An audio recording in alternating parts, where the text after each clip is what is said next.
The Chessmen of Doom by John Bellairs, Chapter 5. Johnny and the Professor were startled. They followed Fergie out to the wildly overgrown garden behind the house. At one time, the place had probably been well kept and very pretty, but it had gone to ruin. The rose bushes were wildly overgrown, and so were the privet hedges. Tall weeds had choked the tulips and zinnias, which lay dead across the stone path, and bindweed climbed the trellises where the hollyhocks were supposed to be. At the far end of the garden, 4 marble pillars rose. On top of each one was a plaster bust of a Roman emperor. Otho, Batilius, Trajan, and Hadrian were the names chiseled on the bases of the 4 busts. But the bust of Hadrian was gone. It lay shattered in fragments at the base of the column it had stood on. This was the thing that Fergie had brought them to see, and as they hurried along the weedy path, he tried to give an explanation. And so, I was batting a ball in the air, and I hit this line drive, and it hit the statue. And well, Prof, I'm sorry about what happened, but please spare me your apologies, Byron, snapped the professor. These busts are next door to worthless, and I wouldn't mind if you spent the day heaving rocks at them. But is that what you brought us out here to see? Pieces of broken plaster? No, Prof, there's something worse than that. Come on and have a look. Without any more talk, Johnny and the professor followed Fergie to the base of the column where the bust had once stood. Among the weeds lay pieces of broken plaster, and in the middle of everything, staring grimly at them, was a human skull. Johnny gasped, and the professor sucked in his breath with a hiss. My God, he exclaimed as he bent to inspect the skull. Do you mean to say this was inside the bust? Fergie nodded. Yeah, it was. If you look close, you'll see there's little bits of plaster sticking to the skull. Why would anyone do a thing like that? The professor grimaced. Interesting question, he muttered as he turned the skull over in his hands. This place gets weirder by the minute, doesn't it? I wonder who this belonged to. Maybe I should give the police a call. But do we really want those oafs trampling over here again? Probably not.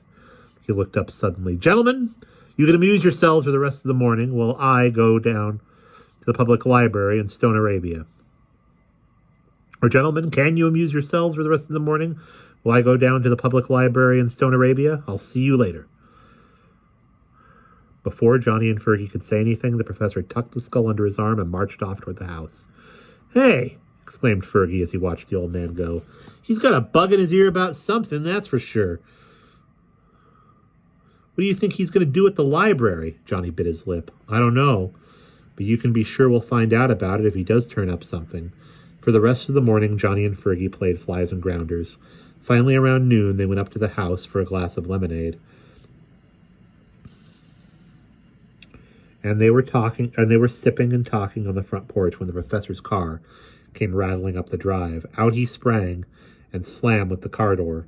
As he walked toward the house, the boys saw he had a funny little half smile on his face. Had he found out anything? It was hard to tell. The professor walked into the house without a word. A few minutes later, he came out with a large glass of ice water in his hand. Sighing, he sat down in a rocking chair and wiped his forehead with his sleeve. Hot, isn't it? He said after he had taken a few sips. I hear it may turn into a heat wave if this weather goes on long enough. Fergie gave the professor an irritated glance. Cut the comedy, Prof. Tell us if you found out anything. Come on. The professor shrugged. Well, I did and I didn't. I wanted to find out if there was any record of graves being desecrated recently. So I dug into the files of the local newspaper for the last 5 years, but I found nothing. Absolutely nothing. It's odd, you know. I mean, that skull had to come from somewhere. Maybe the skull got stolen a long time ago, Johnny suggested. That's possible, isn't it? The professor thought a bit. Well, it could have been stolen many years ago, but it wasn't put into that plaster head until recently. You see, anything made of plaster gets all dirty and pitted when it has been left out in the weather for a while. Those busts are all pretty clean. Do you think there are skulls inside all of those heads? Asked Fergie excitedly. The idea seemed to fascinate him, and he grinned wickedly. The professor pursed his lips. I have no idea, he said sourly, and I am not going to bash those other 3 heads open in order to find out. The point is, we don't know who belongs to that skull you found. However, I did find out something when I was rooting around in the library. The British Museum in London was robbed about 2 weeks ago, and do you know what got stolen? Some of the little carved chessmen from the Isle of Lewis. They're 800 years old, and they're made from walrus tusks. And they were found in a sandbank on that lonely little island off the northwest coast of Scotland. Do you know what? They look just like the chessmen that creep was carrying in his leather case, exclaimed Fergie, cutting in eagerly. The professor gave Fergie a wry glance. You're way ahead of me, Sherlock, he said. Yes, the chessmen that fell out on the sidewalk looked like the ones from the British Museum. I don't believe it's a coincidence either. That man in the overcoat has to be the thief that the British authorities are after. But what I want to know is, why is he up here? What is he doing? And does it have anything to do with that stupid poem my brother sent me? Fergie took a long drink of lemonade and stared out across the lawn, which was shimmering in the noontime heat. Would you recite the poem again, Prof? I don't remember it all, but I'll bet you've got it memorized by now. Indeed I do, said the professor crisply. Why a dead eye in a room with no view? Why pallid dwarves on a board that's not true? To pull the hairy stars from their nests and give sinful humans a well-deserved test. A lot of pieces of this puzzle are almost fitting together, but there's still a lot that is mysterious. The eye hole of a skull could be a dead eye, couldn't it? The pallid dwarves have to be the chessmen we saw on the sidewalk, and we found the warped chessboard. So far, so good. But what on earth are hairy stars, and what does it mean to pull them from their nest? Are the stars flowers with hairy petals? Are they famous musicians with long hair? Or are they something else? And what is this test that is going to be given to sinful humans? There is a lot here that is just as clear as mud. You forgot about the room with no view, Fergie put in smugly. It has to be that boarded-up room in the tower, well, doesn't it? The professor glared at Fergie over the tops of his glasses. Oh, bully for you, he growled. Of course it's that tower room. I didn't think I had to spell that out. But what is going to happen in that room, and why do I feel so uncomfortable whenever I go up there? That is what I would like to know. The professor and the boys talked on about the poem and the skull, but they soon found that they were just talking in circles, so they gave it up. After lunch, they went for a hike partway around Lake Umbagog. The professor wore his old khaki walking shorts and his wide-brimmed campaign hat, which made him look like a cranky scoutmaster. He hiked so fast that the boys had trouble keeping up with him, and he babbled endlessly about the plants and trees that grew near the path.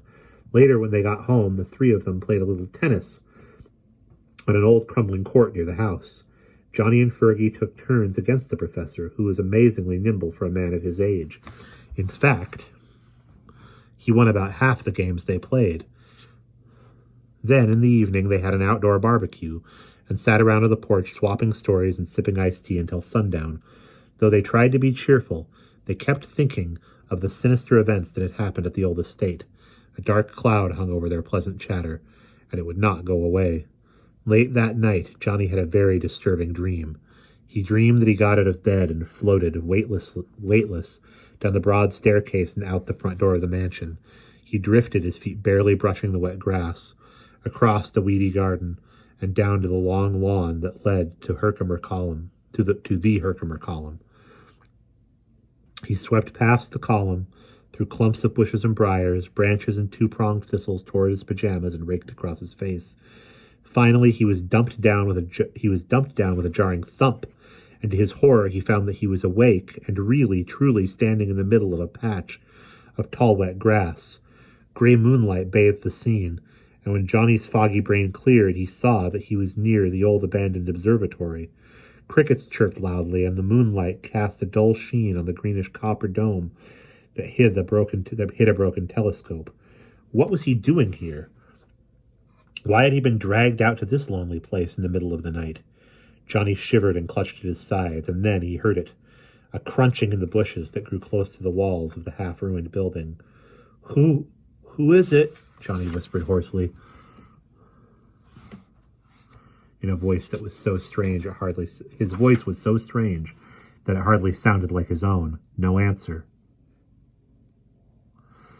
But the crunching went on and the bushes swayed. Johnny waited, tense and frightened. He was rooted to the spot. He couldn't move. A hunched shape stepped out into the open space in front of the locked door of the observatory, someone spoke. And in numb horror, Johnny listened. "Crazy Annie has the key," the voice chanted in a high, reedy sing-song. "Stop him before it's too late. Stop him before it's too late." But Johnny did not hear any more. The moonlit bushes spun around him, and he collapsed, unconscious, on the cold, damp ground. And that is the end of Chapter 5.